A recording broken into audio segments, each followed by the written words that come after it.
नमस्कार दोस्तों, मैं राम प्रसाद वर्मा, ज्ञानदायिनी क्लासेस ऑनलाइन। तो हम इसके पहले वाले वीडियो में पढ़ रहे थे फिनाल के रासायनिक गुणधर्म।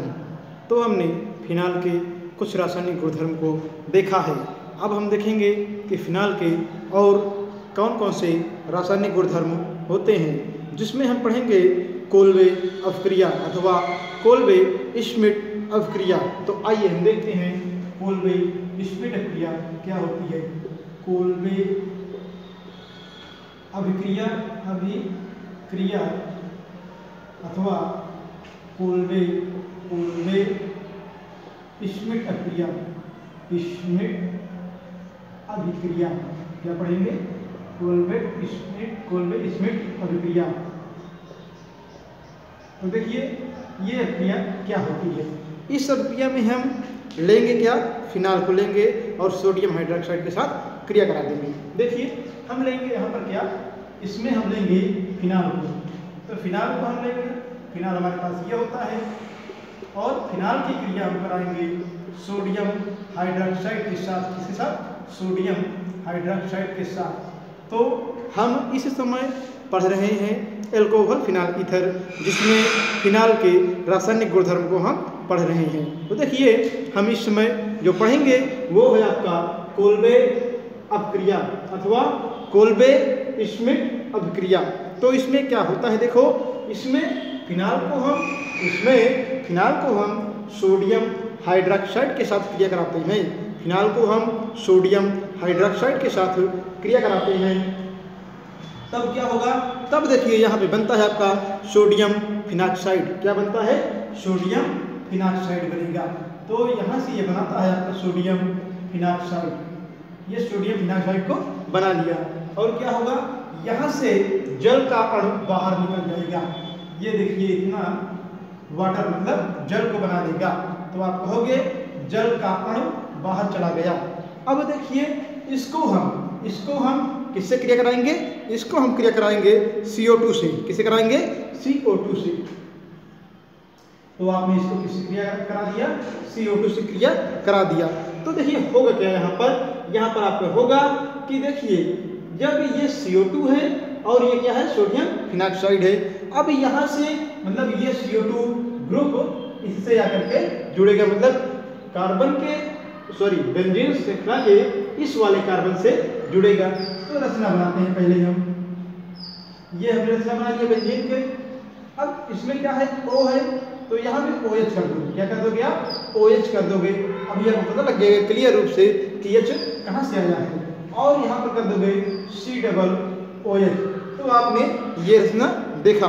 अब इस रचना में हमने ये बना लिया है और देखिए यहाँ पर बाहर क्या निकलता है उसको भी हम देखेंगे। तो हमने देखा कि हमारे पास ये यौगिक बना। प्रश्न उठता है कि Na कहाँ गया? तो Na को गायब करने के लिए, मतलब हटाने के लिए हम इसमें जल को जोड़ते हैं। क्या करते हैं? जल को जोड़ते हैं। तो क्या होगा कि मतलब जब हम जल को जोड़ेंगे तो यहाँ पर क्या होगा? NaOH बाहर निकल जाएगा। NaOH बाहर निकल जाएगा। तब ये आपका कार्बनिक यौगिक बनेगा। क्या बनेगा? सैलिसिलिक अम्ल बनेगा। तो पुनः ध्यान दीजिए आप, जब फिनाल को सोडियम हाइड्रोक्साइड के साथ क्रिया कराते हैं, तब क्या बनता है? बनाता है आपका सोडियम फिनाक्साइड। क्या बनाता है? सोडियम फिनाक्साइड बनाता है और जल बाहर निकल जाता है। उसके बाद हम क्या करते हैं? सोडियम फिनाक्साइड को पुनः CO2 और जल से क्रिया कराते हैं। किससे? CO2 और जल से क्रिया कराते हैं। तब NaOH बाहर निकल जाता है और सोडियम फिनाक्साइड बनता है। तो हमने ये देखा। अगला हम देखेंगे राइमन टीमन अभिक्रिया। क्या पढ़ेंगे?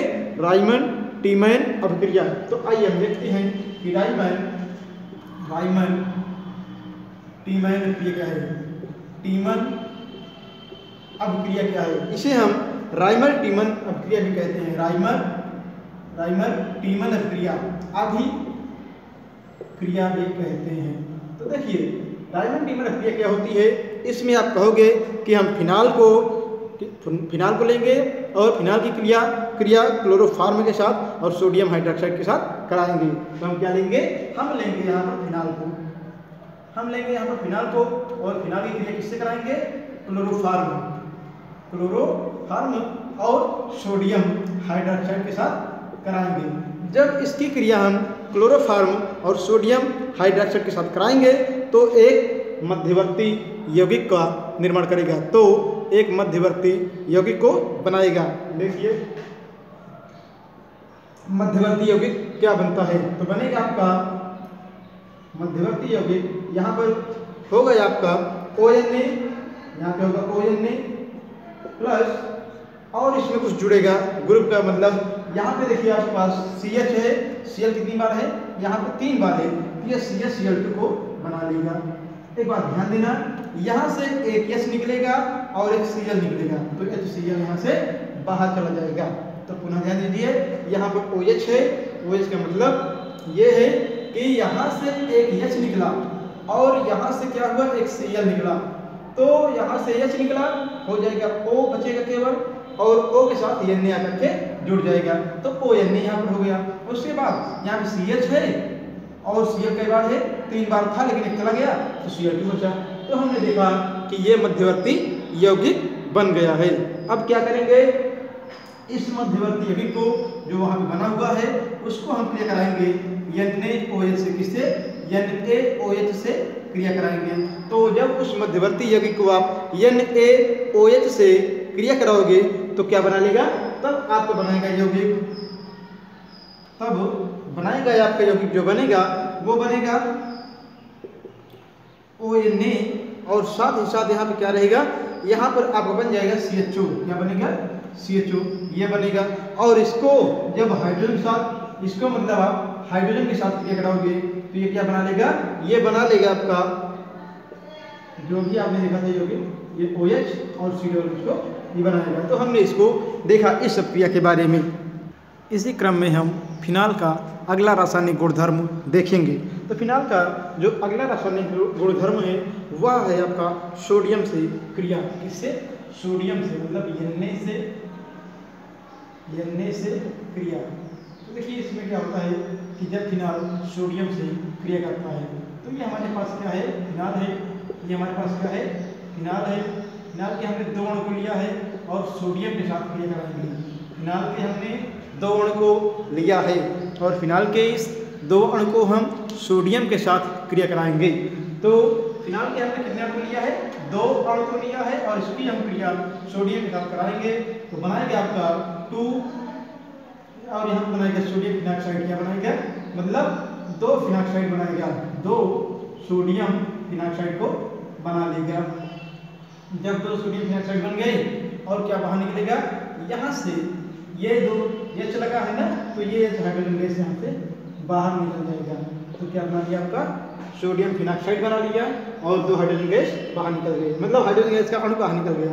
तो आप कहोगे जब फिनाल को हम सोडियम से क्रिया कराते हैं तो सोडियम फिनाक्साइड का 2 अणु बनता है और हाइड्रोजन गैस बाहर निकल जाती है। उसी प्रकार हम देखते हैं NaOH से क्रिया। NaOH से क्रिया देखिए इसमें क्या होता है? इसमें आपका ये होगा कि हम लेंगे फिनाल को, फिनाल के 2 अणु को लेंगे, फिनाल के 2 अणु को लेंगे और इसकी क्रिया हम कराएंगे किससे? NaOH के साथ, NaOH के साथ कराएंगे। तो यहाँ पर हम क्या करेंगे? फिनाल के 2 अणु को लेंगे, फिनाल के 2 अणु को लेंगे और इसकी क्रिया हम किसके साथ कराएंगे? इसकी क्रिया हम कराएंगे NaOH से। तो क्या होगा? 2 मतलब 2 सोडियम फिनाक्साइड बनेगा, सोडियम फिनाक्साइड बनेगा और क्या बनेगा? और यहाँ पे बनेगा आपका 2H2, मतलब जल का 2 अणु बाहर निकल जाएगा। तो हमने देखा किसके साथ क्रिया? हमने देखा क्रिया किसकी? फिनाल की सोडियम हाइड्रोक्साइड के साथ क्रिया, तब बना फिनाक्साइड का 2 अणु और जल बाहर निकल गया। हमने इसके भी गुणधर्म को देखा।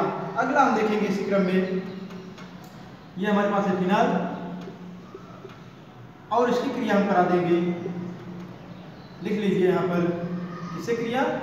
OHNO2 से क्रिया, मतलब नाइट्रिक अम्ल से क्रिया। तो फिनाल की नाइट्रिक अम्ल से क्रिया, तो ये बना देगा आपका जल का अणु, इतना ही निकल जाएगा, ये बनाएगा जल का अणु। तो फिर से ध्यान दीजिए ये आपका नाइट्रिक अम्ल है, ये फिनाल है, ये नाइट्रिक अम्ल से क्रिया हो रही है, तो बनाएगा आपका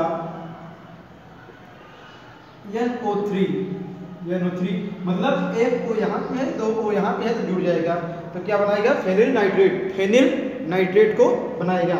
तो ये फिर सुन लीजिए, ये है फिनाल आपका, किससे क्रिया किया, नाइट्रिक अम्ल से क्रिया किया, तो क्या बना लिया, फेनिल नाइट्रेट को बना लिया। ये हम कह सकते हैं, अथवा एक उत्पाद और बनाएगा, यह फिनाल आपका OH रहेगा यहाँ पर, और इससे आप OH NO2 से क्रिया कराओगे, मतलब नाइट्रिक अम्ल से क्रिया कराओगे, तो ये बनाएगा इस बार जो प्रोडक्ट वो बनेगा आपका OH, और यहाँ पे NO2 बनेगा, OH बनेगा और NO2 बनेगा। ध्यान देने की बात यहाँ पर यह है, ध्यान देने की बात यहाँ पर यह होती है कि इसमें क्या होगा, इसमें आपका होगा ये चीज़ कि जल का अणु यहाँ से बाहर जाएगा, और साथ ही साथ एक ये यौगिक और बनाएगा, ये कहाँ से बनेगा, ये यौगिक आपको बनेगा, मतलब यही NO2 खिसक करके पहला पोजीशन पर आ जाएगा।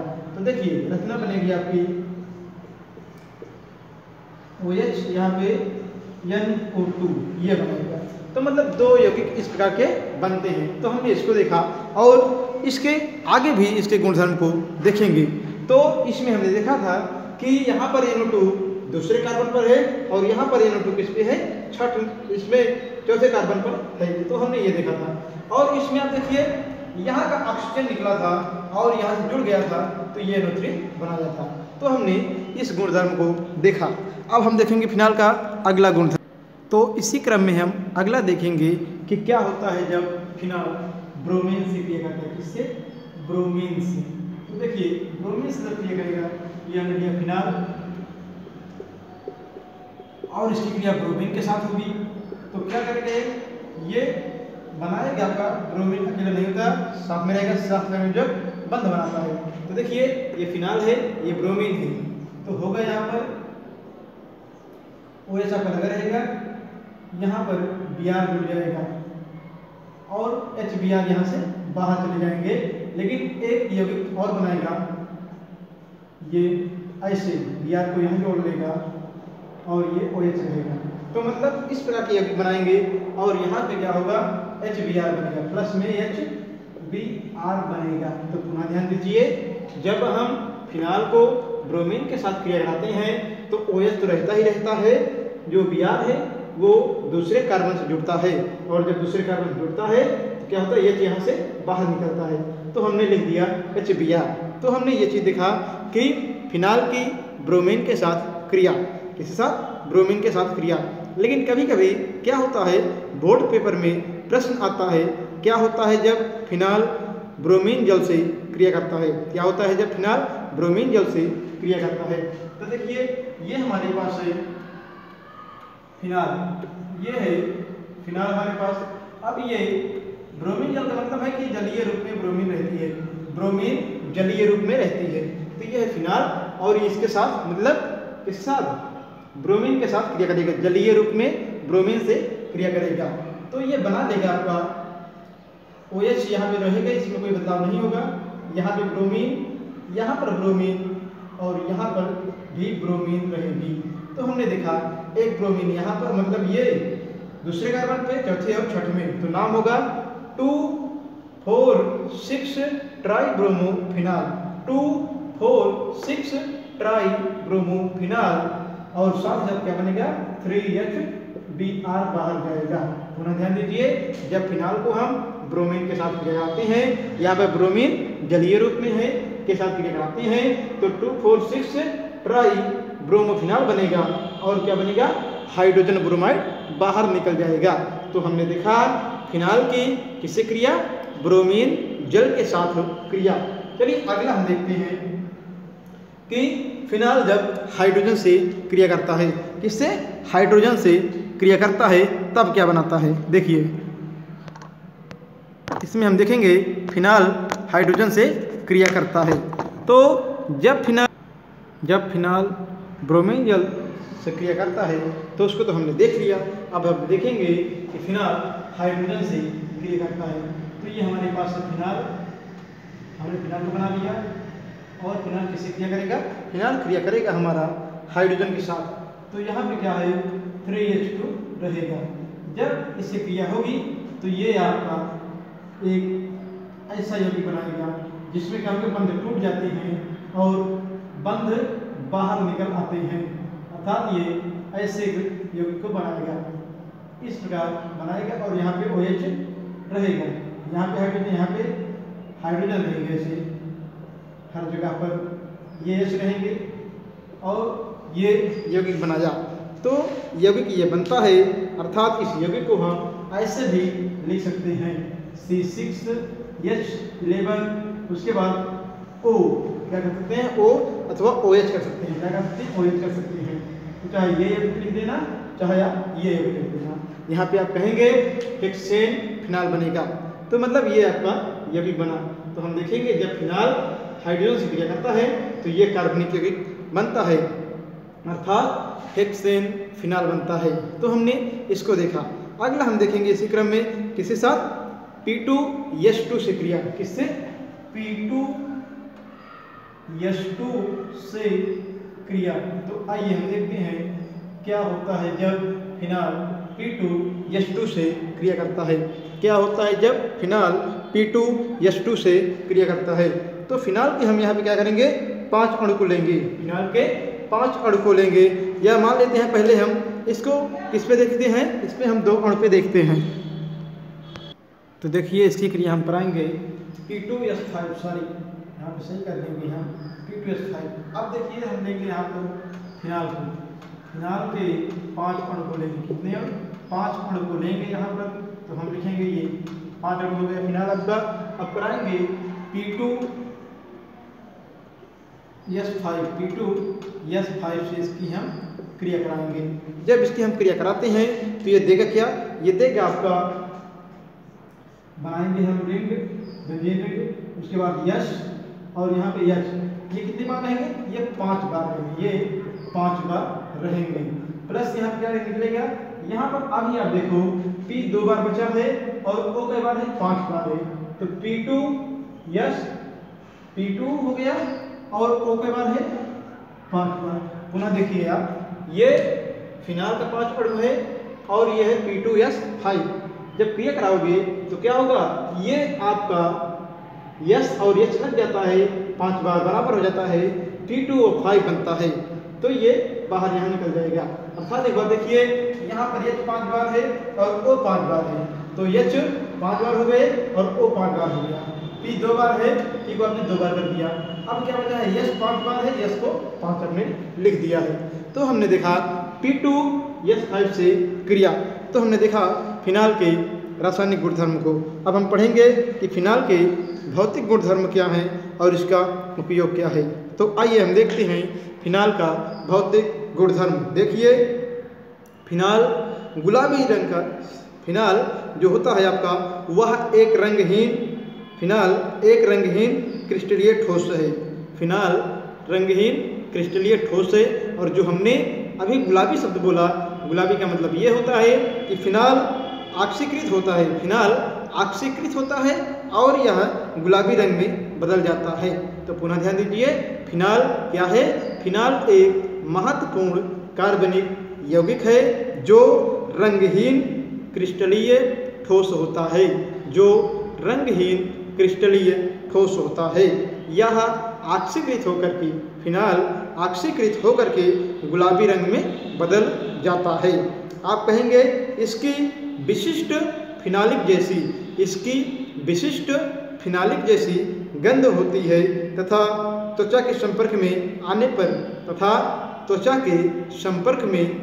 पर फफोले डाल देती है, तथा त्वचा के संपर्क में आने पर फफोले को डाल देती है। यह जल में क्या है? अल्प विलेय है, मतलब कम घुलती है। यह जल में अल्प विलेय है, लेकिन उच्च ताप पर गर्म करने पर, यदि पानी में ही इसको उच्च ताप पर गर्म करें तो यह पूर्णतः विलेय हो जाती है, पूरी तरह से घुल जाती है। और इसका गलनांक 42 डिग्री सेंटीग्रेड होता है। इसका गलनांक 42 डिग्री सेंटीग्रेड होता है और क्वथनांक 182 डिग्री सेंटीग्रेड होता है। क्वथनांक कितना होगा? 82 डिग्री सेंटीग्रेड होगा। तो हमने देखा इसके भौतिक गुणधर्म को। अब हम देख लेते हैं कि फिनाल का उपयोग कहाँ कहाँ पर होता है। तो फिनाल का उपयोग होता है किसमें? कार्बोक्सिलिक साबुन, लोशन, कार्बोक्सिलिक समूह मतलब बनाने में, साबुन बनाने में, लोशन बनाने में आदि में होता है। साथ ही साथ इसका उपयोग कीटाणुनाशक के रूप में, साथ ही साथ इसका उपयोग कीटाणुनाशक के रूप में तथा प्रतिरोधी के रूप में किया जाता है। प्रतिरोधी का मतलब है कि जो हानिकारक सूक्ष्म जीवाणु विषाणु होते हैं उनको नष्ट करने में शौचालयों में या अन्य स्थानों पर इसका प्रयोग करते हैं। तो हमने ये देखा। साथ ही साथ फिनाल का प्रयोग रंजकों के निर्माण में, फिनाल का प्रयोग रंजकों के निर्माण में किया जाता है। इसके अतिरिक्त फिनाल का प्रयोग दवाओं को बनाने में, फिनाल का प्रयोग दवाओं को बनाने में किया जाता है और पिक्रिक अम्ल को बनाने में किया जाता है। इसको पिक्रिक अम्ल को बनाने में किया जाता है। इसके अतिरिक्त बैकेलाइट को बनाने में तथा बैकेलाइट के बाद आता है फिनाप्थेलिन, फिनाप्थेलिन को बनाने में फिनाल का उपयोग करते हैं। इस प्रकार फिनाल बहुत ही महत्वपूर्ण कार्बनिक यौगिक है। हमने अभी तक ये पढ़ा। आगे अब पढ़ेंगे। तो अभी तक हमने देखा फिनाल के बारे में। फिनाल के बारे में हमने लगभग पूर्ण जानकारी प्राप्त कर लिया है। अब हम पढ़ेंगे जो अगला भाग है ईथर। क्या पढ़ेंगे? ईथर। तो आइए हम देखते हैं ईथर क्या होता है और इसको कैसे बनाते हैं, इसके रासायनिक गुणधर्म, भौतिक गुणधर्म क्या है, इसका उपयोग क्या है। तो आइए हम देखते हैं ईथर। ईथर देखिए, ईथर एक महत्वपूर्ण कार्बनिक यौगिक है। ईथर एक महत्वपूर्ण कार्बनिक यौगिक है और इसमें क्या होता है? इसमें एक ऑक्सीजन के साथ दो एल्किल क्रियात्मक समूह अर्थात 2 R जुड़े रहते हैं। तो आप कहोगे ईथर एक महत्वपूर्ण कार्बनिक यौगिक है जिसमें एक ऑक्सीजन के साथ 2 एल्किल मतलब 2 R अर्थात R का क्या मतलब है? एल्किल क्रियात्मक समूह जुड़े रहते हैं। इसे हम क्या कहते हैं? इस प्रकार जो रचना प्राप्त होती है उसे हम ईथर कहते हैं। पुनः ध्यान दीजिए, ईथर एक महत्वपूर्ण कार्बनिक यौगिक है जिसमें एक ऑक्सीजन के साथ 2 एल्किल क्रियात्मक समूह जुड़े रहते हैं। इस प्रकार प्राप्त रचना ईथर कहलाती है। तो हमने ईथर को देखा। ध्यान देना, ईथर 2 प्रकार के होते हैं। ईथर 2 प्रकार के होते हैं। पहला होता है आपका सममित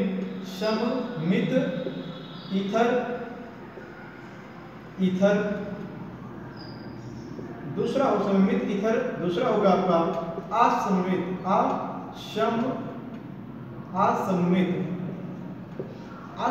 ईथर। देखिए इसका मतलब क्या है? आप कहोगे, अभी तक आपने देखा कि ईथर में क्या होता है? ईथर में एक ऑक्सीजन से 2 R जुड़े रहते हैं। हमने यही अभी तक देखा कि ईथर वह रचना होती है जिसमें एक ऑक्सीजन से 2 R जुड़े रहते हैं। तो हमने ये चीज़ देखा। और ध्यान देना, जब किसी ऑक्सीजन से जब 2 R जुड़े हों, यदि R समान होते हैं, पहला R और दूसरा R यदि समान होता है तो क्या होगा? ये होगा सममित ईथर। तो आप कहोगे किसी भी ऑक्सीजन परमाणु से जब 2 एल्किल जुड़े रहते हैं और दोनों एल्किल यदि समान होंगे, यदि यहाँ पे R है तो यहाँ पर भी R होगा, तो कौन ईथर होगा? ये होगा आपका सममित ईथर होगा। अगर बात आती है कि R है, ऑक्सीजन है और R डैश है, क्या है? R है, ऑक्सीजन है, R डैश है, तो क्या होगा? असममित ईथर। क्या होगा? असममित ईथर। कैसे होगा? देखिए यहाँ पे R है और यहाँ पे ऑक्सीजन, यहाँ पे R डैश है, मतलब ये एल्किल एक है, मतलब अलग तरीके से है और ये दूसरा एल्किल है। आइए हम इसे उदाहरण द्वारा समझते हैं। जैसे CH3O मतलब CH3, यहाँ पर ये CH3 है और ये भी CH3 है, अर्थात दोनों एल्किल यहाँ पर कैसे हैं, समान हैं। हमने देखा इस उदाहरण में दोनों एल्किल क्रियात्मक समूह समान हैं। तो ये किसका उदाहरण है, ये सममित एल्किल सममित ईथर का उदाहरण है। दूसरा देखते हैं C2H5O, C2H5, ये भी किसका उदाहरण है, ये है सममित ईथर का उदाहरण। किसका है, सममित ईथर का उदाहरण।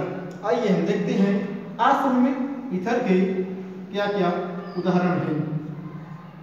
तो C2H5 देखिए यहाँ पर है CH3, यहाँ पर एल्किल समूह जो है वह CH3 है और यहाँ पर क्या है फिर C2H5 है। अर्थात इसमें और इसमें बहुत बड़ा अंतर है। इसमें एक कार्बन है, इसमें दो कार्बन है। तो आप कहोगे ये कौन सा ईथर है, असममित ईथर है। उसी प्रकार हम देखते हैं C2H5 और CH3। अब क्या हुआ, यहाँ पर एल्किल कुछ और है और यहाँ पर एल्किल कुछ और है। तो ये किसका उदाहरण है, ये है आपका असममित ईथर का उदाहरण। एक उदाहरण और देखते हैं हम यहाँ पे देखेंगे C3H7O मतलब ऑक्सीजन, C2H5। तो यहाँ पे एल्किल 3 कार्बन का है और यहाँ पे एल्किल कितने का है, 2 कार्बन का है। और यहाँ हम देखते हैं यहाँ पर क्या है, ये जो हमने उदाहरण दिया है, ध्यान देना है, यहाँ पे जो उदाहरण दिया गया है ये असममित ईथर का उदाहरण है। ये असममित ईथर का उदाहरण है क्योंकि इससे मिलता जुलता है। और यहाँ पे हम देखते हैं C4H9 C4H9 होगा ऑक्सीजन, CH3, ये किसका है, असममित ईथर का उदाहरण है। तो लास्ट बार देखिए, आप कहोगे ऐसा ईथर जिसमें ऑक्सीजन से जुड़े दोनों एल्किल समूह समान होते हैं, ऐसा ईथर जिसमें ऑक्सीजन से जुड़े दोनों R समान होते हैं वे सममित ईथर कहलाते हैं। और ऐसा ईथर या ऐसा समूह जिसमें ऑक्सीजन से जुड़े दोनों एल्किल अलग अलग होते हैं, ऐसा ईथर जिसमें ऑक्सीजन से जुड़े दोनों एल्किल अलग अलग होते हैं, उसे हम असममित ईथर कहते हैं। तो आज हम यहीं तक पढ़ेंगे। अगले भाग में हम पढ़ेंगे ईथर बनाने की विधियाँ, ईथर में कौन कौन सी समावयवता मिलती है, ईथर के भौतिक और रासायनिक गुणधर्म क्या क्या है, तो इनके बारे में हम पढ़ेंगे। नमस्कार दोस्तों, आज यहीं तक। अगर आपको वीडियो अच्छा लगा हो तो चैनल को सब्सक्राइब करेंगे। साथ ही साथ यदि आपको कोई सुझाव या कोई समस्या बनती है तो उसे आप जरूर कमेंट बॉक्स में लिखेंगे।